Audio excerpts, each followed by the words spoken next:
Hello दोस्तों, सुनो कहानी चैनल में आपका स्वागत है। आइए सुनते हैं मालती जोशी की लिखी हुई बहुत ही प्यारी कहानी बुआ जी। इतवार की दोपहर खाना खाते खिलाते तो 2 तो बज ही जाते हैं। कमर सीधी करने के लिए ज़रा लेटी ही थी कि गुड़िया रानी यहाँ पहुँची। मम्मा, ये कैसी मुसीबत अपने साथ ले आई हैं? मैं तंग आ गई हूँ। कैसी मुसीबत? अरे वही आपकी बुआ जी, सुपर्णा। मेरी आवाज़ एकदम तलखो उठी। बड़ों के बारे में इस तरह बात करते हैं? ये नाराज़ होने वाली बात नहीं है मम्मा, ज़रा मेरी परेशानी भी तो समझा करो। गुड़िया ने चिरोरी की। जानती है कि जब मम्मी नाराज़ होती है तो नाम लेकर ही बुलाती है। ऐसा क्या हुआ बताओ तो। मैं अपनी अटैची कब जमाऊँ समझ में ही नहीं आता। जब भी अलमारी खोलती हूँ नानी जी चली आती हैं। हर साड़ी उलट पुलट कर देखेंगी, हर सूट की डिज़ाइन परखेंगी। अरे तो क्या हुआ, दुल्हन के कपड़े देखने का चाव तो सबको होता है। सिर्फ देखकर ही उन्हें संतोष नहीं होता मम्मा। वे हर एक कपड़े का दाम पूछती हैं और फिर अपनी बहुरानी का गुण गाने बैठ जाती हैं। मेरी हर साड़ी उनकी बहू के पास मौजूद है। तो महंगी साड़ी खरीदने का ठेका क्या हम ही ने ले रखा है? बुआ जी की बहू बैंक में नौकरी करती है, ज़रूर खरीदती होंगी। क्या पता, नानी जी तो ऐसी 2 कौड़ी की साड़ियाँ पहनकर घूमती हैं। हमारी 11वीं तक उनसे अच्छे कपड़े पहनती है। सुपर्णा, मैंने इस बार खाली कड़कदार आवाज़ में कहा। बहुत बोलने लगी है आजकल। अपनी गज भर की ज़बान को ज़रा लगाम देना सीखो। छोटे बड़े का ज़रा भी लिहाज नहीं है तुम्हें। ससुराल में हमारा नाम खूब रोशन करोगी। मेरी बात पूरी भी नहीं हो पाई थी कि दुपट्टे का कोना मुंह में ठूंसकर बिटिया रानी कमरे से बाहर चली गई। उसकी आंखें छल छल आई थी। शादी के ठीक 10 दिन पहले मम्मी से ऐसी करारी डांट खाने की उसने ज़रा भी कल्पना नहीं की होगी। मुझे मालूम था अब कमरे में जाकर देवी जी रोएंगी। रुला दिया ने उसे। इतनी देर बाद अब सुपर्णा के पिताश्री का बोल फूटा। क्या तुम जरा भी अपने पर काबू नहीं रह सकते? 8-10 दिन बाद वह ससुराल चली जाएगी तो इन्हीं बातों को याद करके रोती रहोगी। ससुराल जा रही है इसलिए तो डांटना जरूरी है। बोलने से पहले कुछ तो सोचना चाहिए। यहाँ तो मैंने जरा सा डांट भर दिया है। ससुराल में ऐसे मोती बिखेरेंगी तो जिंदगी भर को मनमुटाव हो जाएगा। मैं जानता हूँ कि गुड़िया जरा मुंहफट है, पर तुम्हारी बुआ भी तो जरा ज़्यादा ही इंटरफेयर करती है। बच्चों को अच्छा नहीं लगता। पता नहीं तुम इन्हें क्या सोचकर साथ ले आई हो। घर में पहली पहली शादी है, वह भी लड़की की। कोई सलाह देने वाला तो चाहिए कि नहीं। न मेरी सास जिंदा है न अम्मा। जेठानी को फुर्सत नहीं है, फिर क्या करती? इन्हीं को लिवा लाई। ये भी कौन सी फुर्सत में है। बहू की नौकरी की वजह से अनेक गृहस्थी से जूझ रही हैं। एक दिन के लिए कहीं जा नहीं सकती। वह तो मेरी परेशानी देखकर मिलिंद को तरस आ गया। बोला कोई बात नहीं जीजी, 10-15 दिन की बात है, मैं अपनी सास को बुला लूँगा। मुझे अगर पता होता कि बच्चों को उनका आना इतना खर जाएगा तो क्या किसी का एहसान लेती। खैर ले आई हो तो ठीक है, कोई बात नहीं। गुड़िया ठीक कहती है। अरे तो गुड़िया ने कौन सी बड़ी बात कह दी। 11वीं कौन अपने पैसों से साड़ियाँ खरीदती है? जितनी भी पहनती है सब मेरी दी हुई है। लाख पुरानी सही पर महंगी तो है, अच्छी तो होंगी ही। न हो तो तुम बुआ जी को भी दे दूंगी भाई। आते ही एकदम से देना तो अच्छा नहीं लगता ना। सोचेंगी अपना बड़प्पन दिखा रही है। वैसे भी बड़ी बुढ़ियों को कपड़ों का होश कहाँ रहता है। उनकी बहू का फ़र्ज था कि एक बार सास का सामान देख तो लेती। पर आजकल की लड़कियों में इतनी अकल कहाँ होती है, अपने में ही उड़ी उड़ी फिरती हैं। बड़ी देर तक मेरी बात का कोई जवाब नहीं आया तो श्रीमान जी की नाक फिर बजने लगी। रविवार की दोपहर किन्हीं बुआ जी के लिए बर्बाद करना उनकी फितरत में नहीं है। वैसे भी बुआ की मानसिकता औरों को समझाना बड़ा मुश्किल है। मैंने उन्हें शुरू से देखा है, इसलिए मैं समझ सकती हूँ। उनका पूरा ही जीवन एक अभाव की कहानी है। न कभी ढंग का पहना न खाया। एम.कॉम तक मिलिंद के पास ढंग की साइकिल तक नहीं थी। ईश्वर की कृपा से अब समय बदल गया है। मिलिंद की अच्छी नौकरी है, बहू भी नौकरी वाली आ गई है। अब वे अगर डींग हाँकती हैं, अपने ऐश्वर्य का बखान करती हैं तो उसके पीछे भी एक कॉम्प्लेक्स है। वे शायद अपने सामने वाले के मन से अपनी विपन्नता की याद मिटा देना चाहती हैं। उनके इकलौते बेटे को कभी गिलास भर दूध नसीब नहीं हुआ। अब घर में 1.5 लीटर दूध आता है तो उन्हें लगता है कि दूध की नदियाँ बह रही है। खुद ज़िंदगी भर 20-25 रुपए की छींटदार धोती पहनती रही, इसलिए बहू की साड़ियों में उन्हें राजसी वैभव नज़र आता है। वह 300 रुपये की साड़ी रोज़ पहनने के लिए निकाल लेती है तो उनकी आंखें चौंधिया जाती है। बहू सालगिरह पर 1500 की साड़ी खरीदती है तो वे बुखला जाती हैं। खुद एक फटीचर चप्पल में साल 2 साल गुजार देंगी, इसलिए घर में लगी जूतों की कतारें उन्हें चकित कर जाती है। 300 रुपये की चप्पल तो कल्पना की पराकाष्ठा है। बच्चों के खिलौनों की कीमत उन्हें अविश्वसनीय लगती है और बेटे की फिजूल खर्ची पर वे मन ही मन कुढ़ती हैं। यहाँ आने के बाद उन्होंने मिलिंद की नई गाड़ी का इतना वर्णन किया कि आखिर सुयश ने पूछ ही लिया, नानी मामा के पास कौन सी गाड़ी है? अब ये मैं क्या जानूँ बेटा, सन्नी सन्नी बोले हैं। बच्चे तो हंस हंस कर लोटपोट हो गए। बुआ समझी कि वे उनकी अंग्रेजी पर हंस रहे हैं। अच्छा हुआ जो यही समझी। वरना बच्चे बाद में मुझसे कह रहे थे, मम्मा कल से सुन सुनकर कान पक गए थे। हम तो समझे मारुति 1000 या टाटा सिएरा वगैरह ली होगी, और निकली क्या, सन्नी। अब बेचारे क्या जाने कि नानी के लिए तो यह फटफटिया भी बड़ी चीज़ है। यूँ तो बुआ के बड़बोलेपन ने मुझे भी एक झटका दे ही दिया था। आई थी उस दिन से सिर धोने की रट लगाई थी। पहली फुर्सत में बाजार जाकर गृह वस्तु भंडार से मैं शिकाकाई मसाले का पैकेट ले आई। दूसरे दिन वे नहाने जाने लगी तो मैंने एक कटोरी में मसाले का पेस्ट बनाकर थमा दिया। ये क्या है? सिर धोने का मसाला है। वे कुछ देर तक कटोरी को देखती रही, फिर बुरा सा मुँह बनाकर बोली, शैम्पू नहीं है।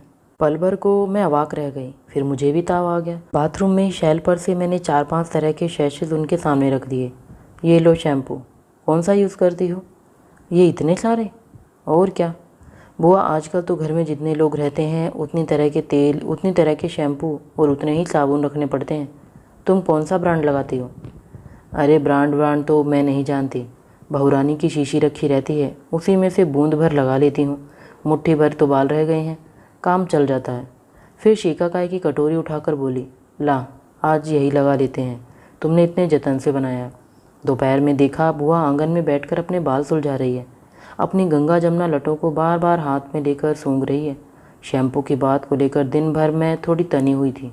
अब एकाएक मुझे बुआ पर प्यार आ गया। लाओ बुआ, तुम्हारे बाल में तेल डाल दो। लल्ली, ये सुबह तुमने क्या दिया था, अब तक महक रहा है।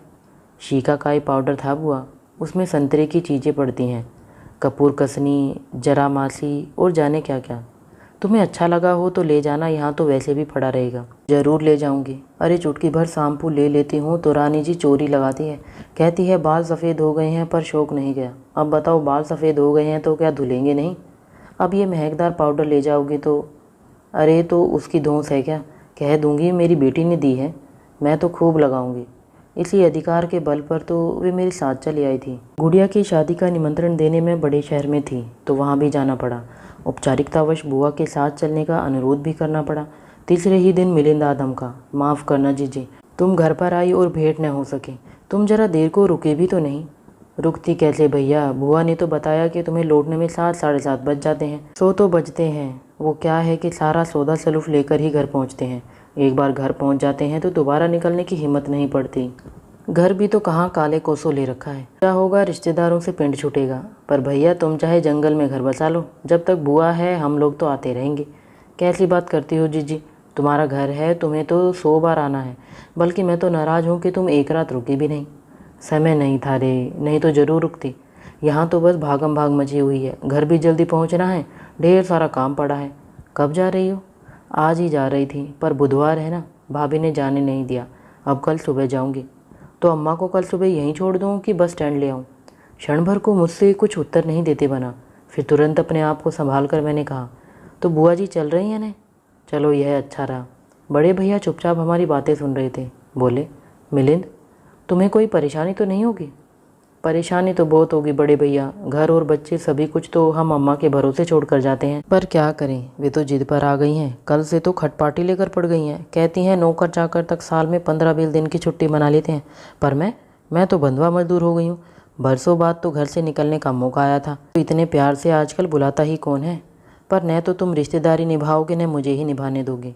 उनकी जिद देखकर फिर हम लोगों ने सोचा कि चलो हो आने दो, जीजी की बात रह जाएगी, अम्मा को थोड़ा चेंज हो जाएगा। 10-15 दिन का सवाल है। सुषमा की माँ को बुला लूँगा। मिलिंद जब चला गया तो बड़े भैया हंसकर बोले, लगता है तुम बड़ा सागरे निमंत्रण देकर आई हो। सागरे क्या भैया, कहना तो पड़ता ही है ना कि अब माँ की जगह तुम ही हो। साथ चलोगी तो सहारा हो जाएगा। चलो अच्छा है, भाभी बोली, तुम्हें सहारा हो न हो, बुआ जी को तो आराम हो जाएगा। बेचारी इस उम्र में इस कदर पिस रही हैं। बुआ से सुबह तक का भी सब्र नहीं हुआ। सामान लेकर रात में ही बड़े भैया के यहाँ आ गई। सामान क्या, बस एक कैनवस का बैग था। उसमें वे ही गिनी चुनी चाड़ियाँ थीं जिन्हें गुड़िया ने 2 कौड़ी का करार दे दिया था। बुआ को मैं सलाह मशवरे के लिए ले तो आई थी, पर आजकल की शादियों में बड़ी बूढ़ियों की ज़रूरत ही कहाँ रहती है। अब तो सब पैसों का खेल है, रस्में गौण हो गई हैं, दिखावा ही प्रमुख हो गया है। गुड़िया की शादी भी इसका अपवाद नहीं थी। बुआ के लिए तो यह सब कुछ परी कथाओं जैसा ही हो रहा था। यहाँ की हर चीज़ उनके अचरज की सीमा पार कर गई थी। हर बार बहू के गहने कपड़ों का बखान करने वाली उनकी ज़बान अब थक गई थी। यहाँ से जाने के बाद शायद गुड़िया के गहने कपड़ों की प्राशस्ती गाएंगी, आने वाली हर शादी में मेरे घर की आय व्यय का ब्यौरा देंगी, बार बार कहेंगी बिल्कुल सनीमा की सी शादी हुई थी सुपर्णा की। शादी से 2 दिन पहले बड़े भैया सहपरिवार आ गए थे। घर में एकदम रौनक आ गई थी। बुआ तो एकदम खुश थी। बहुत दिनों बाद कहने सुनने के लिए अपना मिला था। मेरे ससुराल वालों ने उन्हें कोई खास लिफ्ट नहीं दी थी। खाना खाने के बाद बैठक जमते ही बुआ ने पूछा, मिलिंद से मुलाकात हुई थी? हाँ, कल ही दोनों आए थे। छुटकी के माथे पर पट्टी बंधी हुई थी, भाभी ने बताया। क्यों, क्या हो गया? पलंग पर से गिर पड़ी थी। चलो यह भी अच्छा ही हुआ। हम सब हैरान। बुआ ये क्या कह रही हो? लड़की को चोट आई है और तुम कहती हो कि अच्छा ही हुआ। अरे अच्छा यह हुआ कि उसकी अम्मा के हाथ से गिरी है। मेरे हाथ से गिरती तो तूफान मच जाता। वैसे गिरी तो वह कुसमा के हाथ से है। कुसमा कौन? आजकल बच्चों को देखने के लिए एक 7-8 साल की लड़की रख ली है। बच्ची को सुलाते सुलाते वह खुद ही सो गई और बिटिया लुढ़क गई। कैसा कलयुग है देखो। हमारे लाने तो कभी दर्द नहीं जागा, अपनी अम्मा के लिए झट से नौकरानी लगा ली। अरे हम भी हाड़ मांस के बने हैं। तुम्हारी मैयों से 4 साल 5 बड़े ही हैं। बुआ, मैंने मिलन से कह दिया है कि अब इस लड़की को नहीं हटाओगे। बुआ अब बहुत थक चली है, 2-2 बच्चे संभालना उनके बस का नहीं है। बड़े भैया बोले, तुमने तो अपनी ओर से कह दिया बेटा, पर वह महारानी सुनेंगी तब ने। अरे वह तो कल ही बुनबुना रही थी, भाभी ने बताया। ये शायद फ़ोन लेने बाहर चले गए थे। मैं चाय लेकर कमरे में आई तो सुषमा मिलिन से कह रही थी कि हमारे पर्सनल मामलों में ये लोग क्यों दखल देते हैं। अच्छा, तो अब हम लोग हो गए। मेरे सामने कहती तो मैं बताता। अरे तुम्हारे सामने बोलने की हिम्मत नहीं है उसमें। अच्छा अब यह बताओ कि लाड साहब कब आ रहे हैं? तुम्हारे साथ ही आ जाते। वह नहीं आएगा बुआ, छुट्टी नहीं है। छुट्टी कैसे मिलेगी? यह कोई उसके ससुराल की शादी थोड़ी है। वहाँ तो दरी बिछाने से लेकर पानी भरने तक का सारा जिम्मा उठाना पड़ता है। बहन के यहाँ आते लाज लगती है। गुड़िया के लिए यह लिफाफा भेजा है, यही देने के लिए आया था। लिफाफा? बस? बुआ ने लिफाफा हाथ में लिया और उनके आंसू छलछला आए। देखते देखते उनकी हिचकी बंद गई। इस लड़के ने तो मुझे कहीं मुँह दिखाने लायक नहीं रखा। मामा होकर भांजी के लिए 100 रुपट्टी भेजे हैं और बहन के लिए तो कुछ भेजने की याद ही नहीं है। जमाई तो मेरा राजा आदमी है, उन्हें किसी की आस नहीं, पर बहन बेटी को एक साड़ी तो उड़ाता। बीबी को तो 1000-1000 की पहनाता है, बहन के लिए 500 भी ना निकले। हम लोग सब परेशान हो उठे, खासकर मुझे तो बहुत ही संकोच हो आया। लाख कहा कि बुआ मुझे तो सिर्फ तुम्हारे आशीर्वाद की ज़रूरत है, साड़ियाँ तो मेरे पास बहुत हैं। पर उनकी रुलाई थमने का नाम ही नहीं ले रही थी। बड़े भैया ने भी समझाया कि बुआ तुम हमसे अलग थोड़ी ही हो, तुम भी तो हमारे ख़ानदान की हो। मैं जो सामान लाया हूँ सब तुम्हारा ही तो है। उनका हिलक हिलक कर रोना बदस्तूर जारी रहा और जब वह चुप हुई तो ऐसी चुप हुई कि एकदम गुमसुम हो गई। हर मौके पर उनके मुंह से फूटने वाले गीत मौन हो गए। मेरी देवरानी जेठानियों से चलने वाली हंसी ठिठोली बंद हो गई। दिन में 10 बार हलवाई को दिए जाने वाले निर्देश चुक गए। न गुड़िया की बार बार नज़र उतारी गई, न उसे उपदेश पिलाए गए। शादी की रौनक से जैसे उन्होंने खुद को काटकर अलग कर लिया। उनके सारे उल्लास और उत्साह पर उनके नालायक बेटे ने पानी फेर दिया था।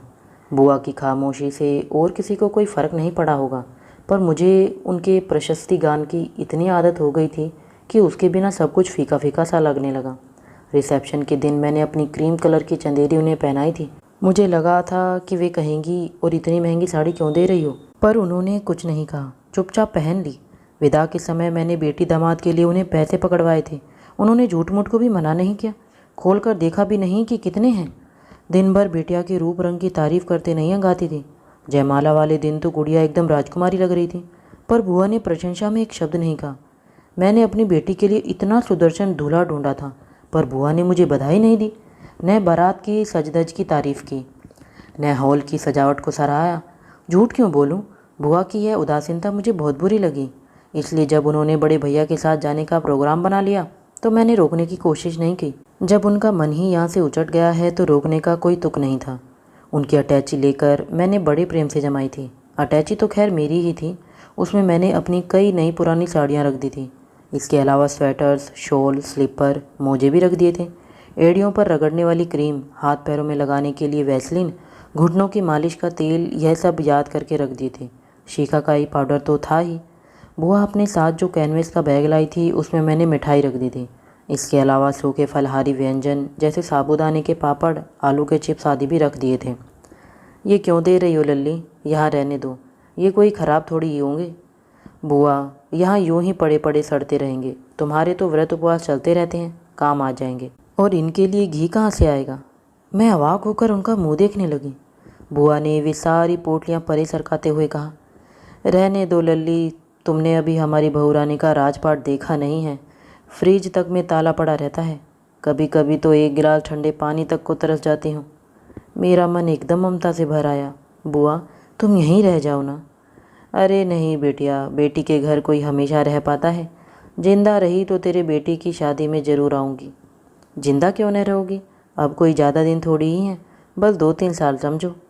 लल्ली, अब तो 2-3 साल भी बहुत भारी लगे हैं।